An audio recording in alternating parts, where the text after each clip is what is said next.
I got so much motherfucking design on right now. Break it down, bring it back, make it clap. I got 3 old thoughts, new block, where that day. Bitches on my line, and you know. Jadi ketika saya menemui anak disleksia ini, dia memang cenderung tidak mau bersosialisasi dengan teman-temannya. Itu dari saya. Biasanya tuh kalau anak disleksia tuh kita nanganinnya gimana, Mbak? Apakah dari metode pembelajaran atau pendekatan-pendekatannya tuh kayak gimana sih biasanya yang dijumpai sama Mbak Rosa? Ya pastinya kita harus melakukan pendekatan ya.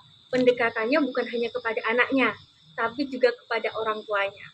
Yang pertama tentunya kita mendekati anaknya terlebih dahulu. Kalau saya secara pribadi, saya mengunjungi ke rumah orang tua. Saya mengunjungi ke rumah orang tua, saya datang ke rumahnya, saya mengajak anak ini, ayo, Saleh, ayo. Bahkan saya ngajak pendekatannya, ayo datang ke rumah kakak, karena rumah kami cukup dekat. Jadi saya ajak, ayo ke rumah kakak, nanti kakak ajarin gimana cara membaca, cara menulis. Saya juga kasih tahu ke anaknya, mungkin orang-orang di sekitarmu kurang mendukung, tapi percaya sama kakak, pasti kamu bisa. Jadi saya meyakinkan anak itu bahwa anak itu bisa, dan saya juga memfasilitasi anak itu untuk supaya mau belajar, supaya dia itu memiliki rasa percaya diri dan dia bisa untuk melakukan atau melewati hal itu. Dan yang selanjutnya itu melakukan pendekatan kepada orang tuanya juga. Nah, kalau pendekatan kepada orang tua, kita juga bisa mengajak sharing, kita juga bisa memberikan masukan-masukan kepada orang tuanya bahwa ketika anak disleksia itu sebenarnya perlu dites juga, bisa dibawa untuk disarankan untuk dibawa ke psikolog. Kalau mungkin ranah saya sudah bukan psikolog ya, karena di psikolog itu ada tes-tesnya sendiri. Jadi bisa disarankan kepada orang tua untuk dibawa ke psikolog, dan juga kita bisa menyarankan juga kepada orang tua itu untuk lebih memperhatikan anak. Karena terkadang orang tua itu justru sibuk dengan pekerjaannya, justru sibuk dengan aktivitasnya, dan anak cenderung hanya diberikan gadget, lalu ya sudah, kalau anak diam ya sudah, selesai. Dan terkadang orang tua hanya berpikir bahwa pendidikan itu hanya diperoleh di bangku sekolah. Tapi sebenarnya tidak, di rumah pun orang tua pun juga perlu memberikan pendidikan kepada anak, orang tua pun juga perlu memberikan perhatian kepada anak. Jadi sebenarnya pendidikan yang paling utama itu adalah di keluarga. Jadi menurut saya hal yang perlu dilakukan yaitu saya secara pribadi perlu memfasilitasi anak dengan memberikan ruang kepada anak, ayo kita belajar, terus juga bisa memberikan motivasi kepada anak bahwa kamu bisa melewati hal ini, kamu itu mampu, kamu juga bisa memiliki kelebihan-kelebihan lainnya. Dan kita juga memfasilitasi hal lain, kita juga harus menggali apa kelebihan dari anak ini. Setiap anak pasti memiliki kekurangan, memiliki kelebihan. Dan mungkin dari anak ini memiliki kekurangan dalam hal membaca dan menulis, tapi kita percaya bahwa anak ini memiliki kelebihan yang lain. Mungkin dari segi seni, atau mungkin dari olahraga, atau mungkin dari hal yang lain. Jadi kita juga bisa memberikan tes kepada anak, minat anak ini gimana. Jadi dari situ kita bisa komunikasikan kepada orang tua, lalu ya mungkin kita bisa mengomunikasikan, tapi kembali lagi kepada orang tua, apakah orang tua mau memfasilitasi atau tidak. Jadi gitu, kalau saya secara pribadi sebagai seorang pengajar, itu yang bisa saya lakukan. Baik Mbak, berarti kan pengaruh orang tua tuh kayak berperan penting banget gitu kan. Nah, kalau Mbak Reza sendiri, pernah nggak nemuin orang tua yang denial kalau anaknya tuh kena disleksia gitu? Ya, saya pernah menemui di mana justru orang tuanya ini ketika mendapati anak disleksia itu orang tuanya malah justru nggak peduli. Jadi orang tuanya tetap sibuk dengan pekerjaannya, orang tuanya tetap yaudah nggak apa-apa kan udah aku sekolahin, jadi ya nggak perlu lagi. Jadi ketika saya datang ke rumah yang ada itu cuman kakaknya sama budenya. Jadi saya tidak pernah menemui orang tuanya ini di rumah, sulit sekali ditemui. Jadi orang tua ini kurang mempedulikan anaknya dalam hal untuk memberikan pendidikan kepada anaknya. Jadi ketika hal itu sangat disayangkan ya, menurut saya sangat disayangkan ketika sudah tahu anaknya kesulitan dalam hal membaca, kesulitan dalam hal menulis, orang tua kurang berperan dalam dalam memberikan pendidikan kepada anak. Oke, baik. Terus juga kalau anak yang disleksia tuh ada indikasi dininya nggak sih, Mbak? Kayak ada nggak sih kayak gejala-gejala yang sering kali ditemui? Ya, kalau mungkin gejala-gejala yang ditemui pastinya ada ya. Hanya saja mungkin kalau gejala-gejala yang ditemui pastinya kayak dia itu kurang percaya diri dalam hal berbicara. Dia seperti kayak, dia ragu untuk membicarakan, untuk mengutarakan. Lalu jika dia juga kesulitan dalam hal memilih kata-katanya, pasti kan terlihat ya. Karena saya pun belajar ketika orang tidak banyak membaca, pasti dalam jenis pemilihan katanya juga terbatas. Jadi ketika anak disleksia, hal yang bisa ditemui pertama itu dalam hal pengungkapan, dalam hal seperti kesulitan dalam memilih kata, lalu juga ada kesalahan dalam mengeja. Ketika membaca pun juga kesulitan dalam hal mengeja. Lalu juga kadang sulit untuk membedakan kata huruf B sama D. Nah, itu biasanya sering banget ditemui. Ketika kita memberikan ini huruf apa, mereka juga tidak tahu ini huruf apa. Biasanya kalau anak-anak kecil itu ketika dia pertumbuhannya, tumbuh kembangnya baik, ketika diberikan angka, diberikan huruf, pasti mereka sudah bisa mengikuti walaupun hanya beberapa ya. Tapi kalau mungkin anak-anak disleksia, pasti itu mereka akan sangat kesulitan, ini itu huruf apa, ini itu angka berapa. Nah, biasanya seperti itu.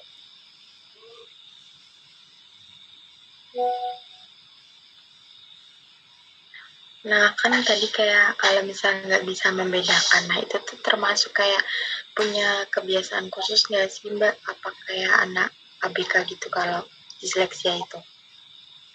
Kalau disleksia itu bisa dikatakan juga kalau ABK mungkin juga bisa, tapi hanya saja penanganannya berbeda ya. Penanganannya berbeda. Dan kalau mau diberikan seperti terapi juga bisa. Terapinya lebih ke dalam hal membaca dan menulis juga. Karena dalam hal membaca dan menulis pun sangat bervariasi.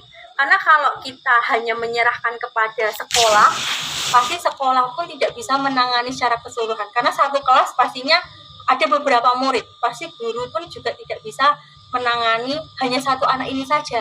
Tapi orang tua pun juga bisa mengajak anaknya untuk terapi, dan hal itu pun dalam hal media-media yang diberikan dari seorang terapi pun pasti akan lebih bervariasi ya, sangat bervariasi. Misalnya ketika memberikan pengajaran itu dengan media-media yang berbagai macam, dengan visual, lalu juga bisa dengan sentuhan. Jadi ketika misal dari huruf A itu jadi ada A yang huruf timbul, jadi bisa diberikan sentuhan seperti ini.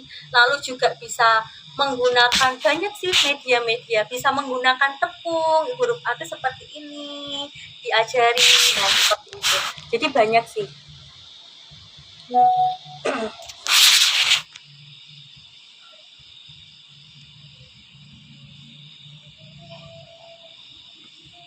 Oke, Mbak.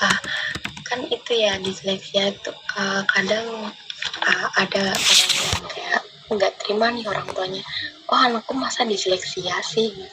Nah, cara kayak nanggepin orang tua yang kayak kurang percaya sama pendidik, kalau ternyata anaknya disleksia tuh gimana ya? Kayak ngobrolnya lebih enak ke orang tua tuh gimana ya? Kalau cara ngobrolnya pastinya sebagai pendidik tuh harus bilangnya pelan-pelan ya. Kita nggak mungkin langsung bilang ini anaknya gini. Pastinya ada kayak triknya pelan-pelan. Jadi seperti jadi kita bisa memberikan bilang ke orang tua bahwa ibu, anaknya ini ada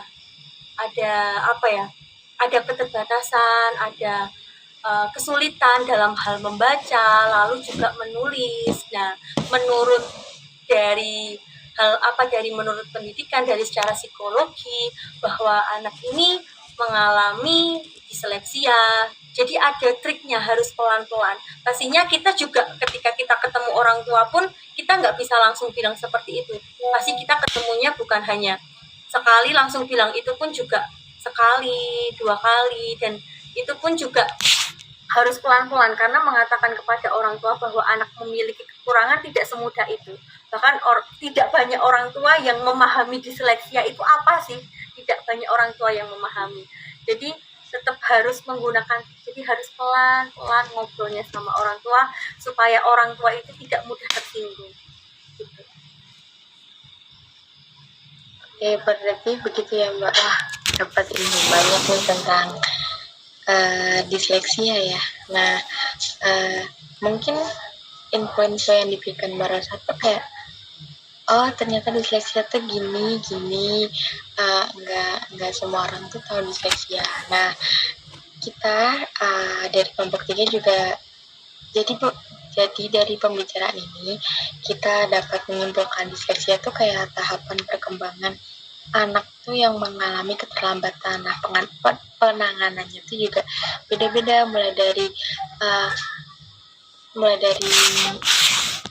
teori-teorinya juga berbeda, terus juga cara penanganan peranakan beda karena setiap anak kan memiliki kekurangan dan kelebihannya masing-masing. Gitu ya Mbak ya. Ya, betul. Maaf ya Mbak, kita ganggu malam-malam. Terima kasih atas materi. Makasih atas informasi yang diberikan yang sangat bermanfaat bagi kami. Sekali lagi kami dari kelompok 3 mengucapkan terima kasih kepada Mbak Rosa. Ya, terima kasih kembali untuk kesempatannya juga. Semangat buat kuliahnya semua.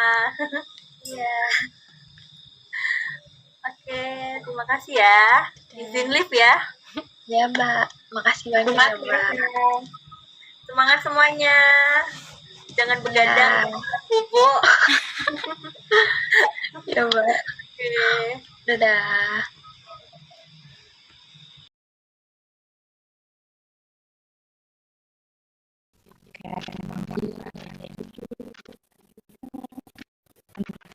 Ibu itu tanggapannya bagaimana tentang kurikulum merdeka pada anak usia dini itu gimana Bu?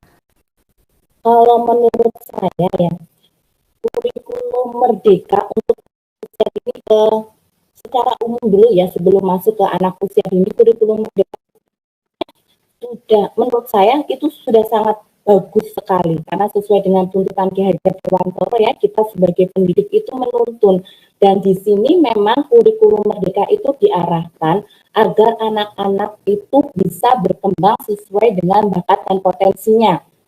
Seperti Ki Hajar Dewantara mengatakan bahwa sekolah itu adalah sebuah taman, dan kita itu adalah guru itu sebagai petaninya. Jadi kita tidak bisa memaksakan pohon mangga itu berbuah jagung. Nah, kuncinya di situ. Jadi kita sebagai pendidik di kurikulum merdeka itu diarahkan agar melaksanakan pembelajaran secara merdeka bermain dan merdeka belajar. Terutama di anak usia dini itu merdeka bermain ya, di mana pembelajarannya itu dalam bentuk permainan, dan permainan-permainan ini diarahkan sesuai dengan tujuan pembelajaran untuk mengembangkan bakat dan potensi-potensi anak di usia dini.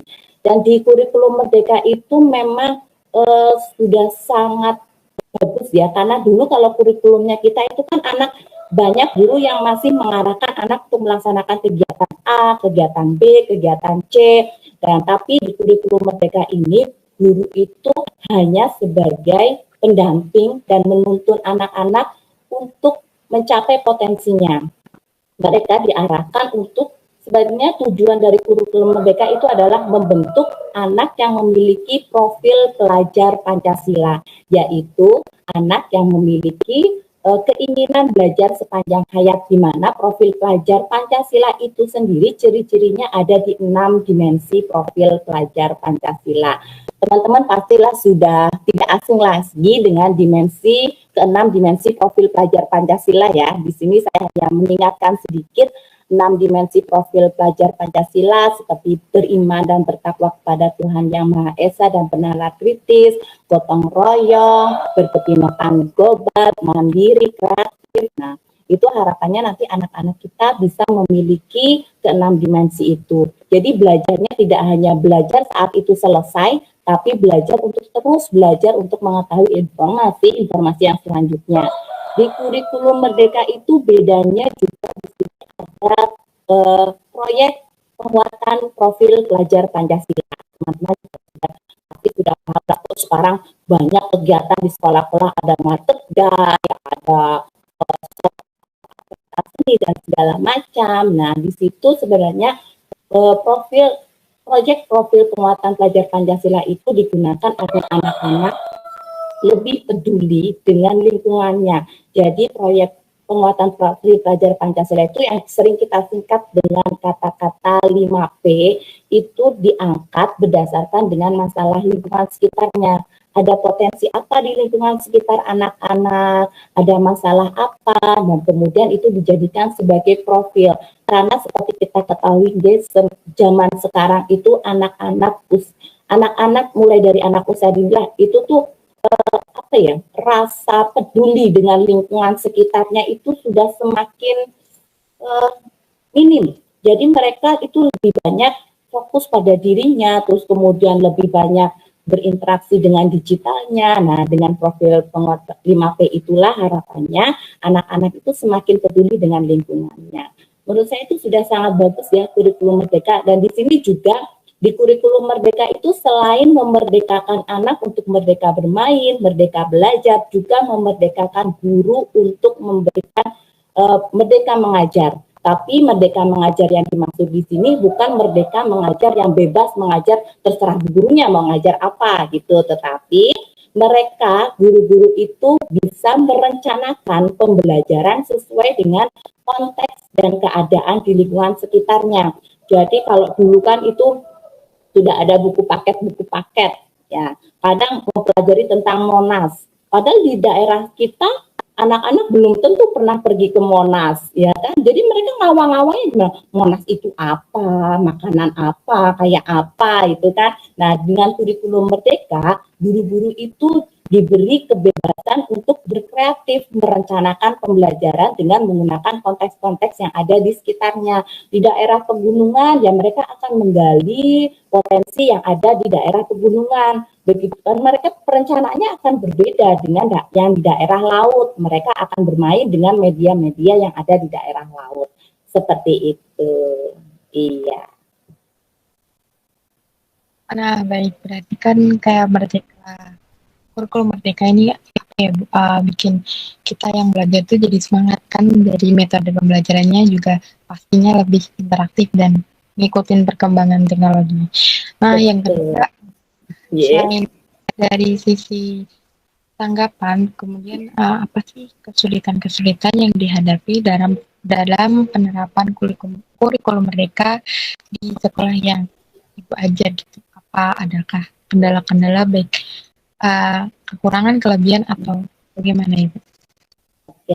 Mungkin kalau dibilang kesulitan ya, saya lebih senangnya mengatakan tantangan. Nah, kalau kesulitan itu kita sudah pikirnya, aduh ini sulit nih. Nah, tapi kalau tantangan kita berpikirnya sudah, oh ini ada tantangan nih, apa ini solusinya ya. Seperti tadi yang disampaikan oleh saya kan, kalau misalnya kurikulum Merdeka, guru-guru diberikan kebebasan untuk membuat perencanaan sesuai dengan konteks. Sebenarnya itu ada positif dan negatifnya. Memang guru diberikan kebebasan untuk merencanakan pembelajaran sesuai dengan keadaan lingkungannya. Tapi di sini berarti guru-guru harus lebih kreatif, inovatif, dan berkolaborasi dengan semua aspek pendukung lembaga. Jadi kita tidak bisa merencanakan pembelajaran itu hanya di sekolah melulu. Kita juga harus melibatkan semua pihak yang berkaitan dengan anak, ya, mulai dari orang tua anak, komunitas paguyuban, kemudian aspek-aspek pendukung mendukung masyarakat, potensi yang ada di masyarakat. Mungkin kalau di sekolahnya di sebelahnya ada pabrik, kemudian di sebelahnya ada peternakan, kita juga harus bisa berkolaborasi dengan sekitar lingkungan sekitar anak, karena seperti kita ketahui ya, untuk membuat anak lebih menarik, topik-topik yang menarik adalah topik-topik yang dekat dengan anak. Ketika kita merencanakan sebuah pembelajaran yang dekat dengan anak, dekat dengan rumah anak, kemudian lebih dikenal dengan anak, maka anak akan lebih tertarik. Dan ketika anak sudah tertarik, kita akan sangat mudah untuk memasuki kompetensi sesuai dengan tujuan pembelajaran. Jadi tantangan di sini adalah bagaimana guru bisa menggali informasi untuk lebih kreatif, inovatif, dan agar guru-guru bisa berkolaborasi dengan pihak-pihak pendukung yang bisa mengembangkan potensi anak. Di situ juga, selain itu juga guru harus memiliki daya peka yang tinggi, karena di kurikulum Merdeka kan itu harapannya adalah bisa mengembangkan potensi sesuai bakat dan minat anak.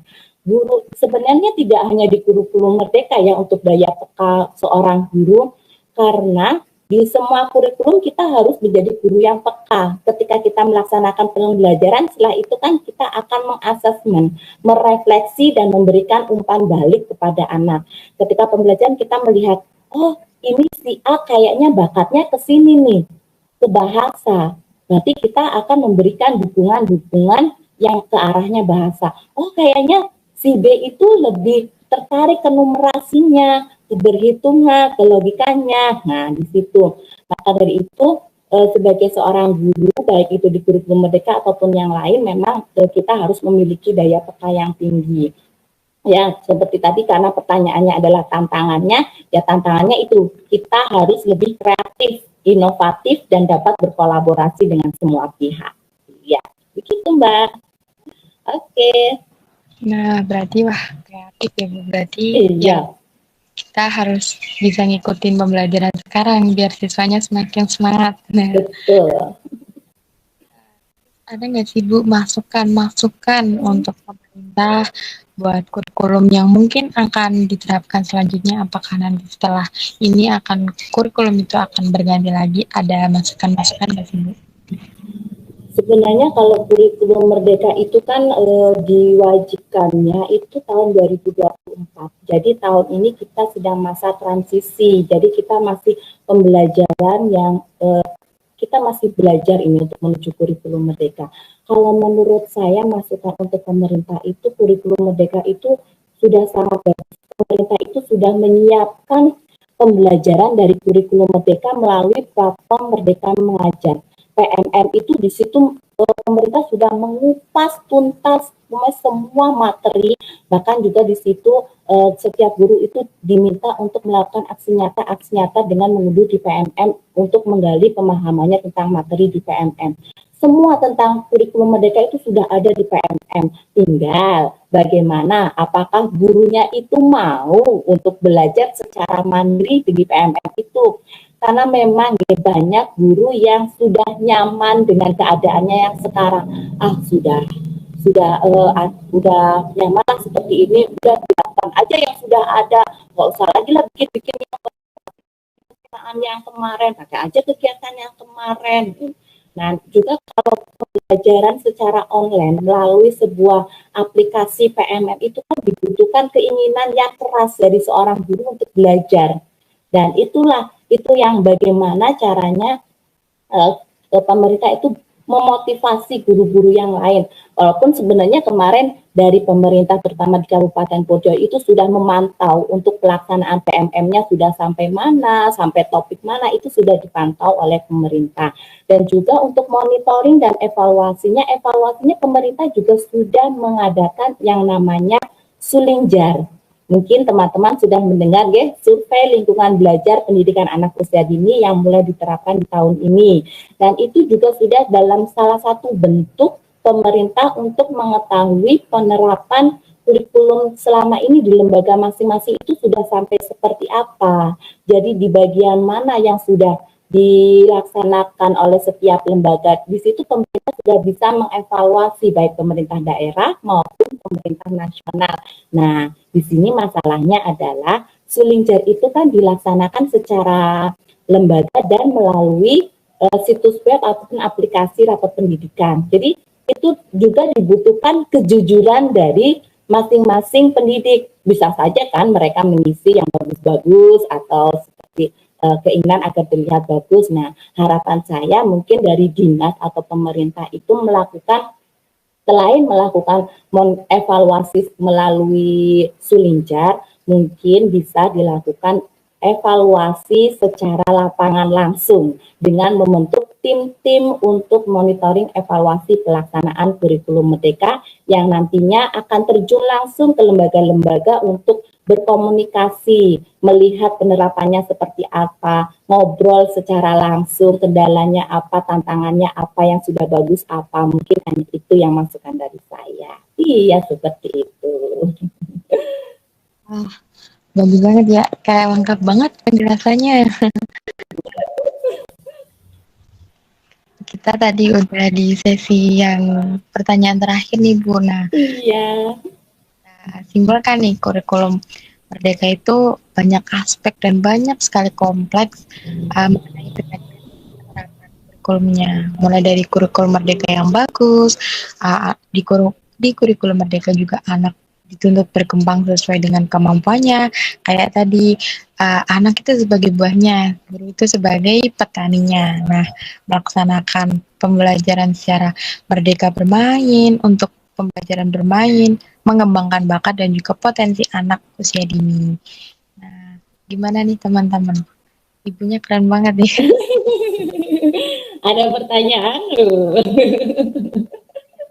Kalian nih. Iya. Mungkin cukup sekian dulu ya Bu. Oh ya Bu, satu kata deh Bu buat hari ini apa?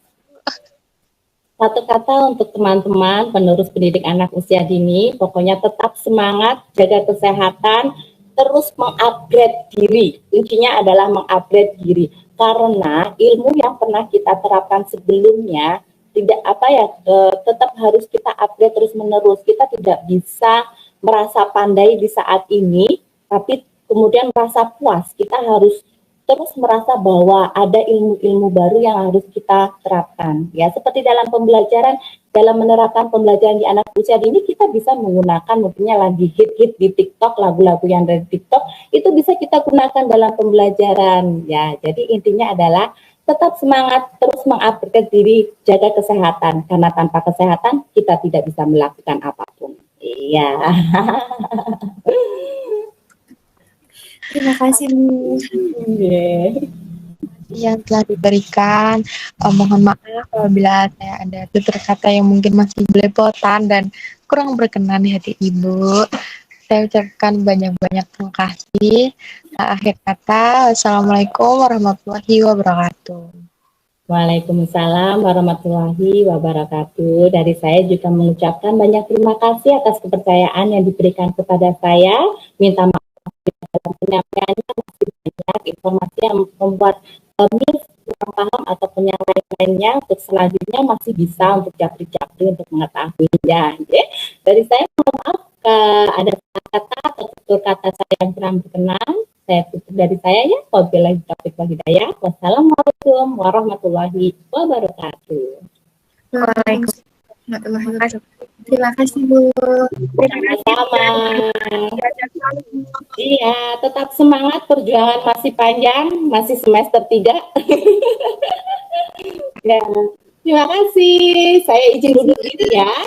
Foto dulu Bu. Oh iya, boleh. 1, 2, 3. Udah. Oke, terima kasih. Sampai ketemu lagi. Insya Allah bisa bersilaturahmi secara langsung.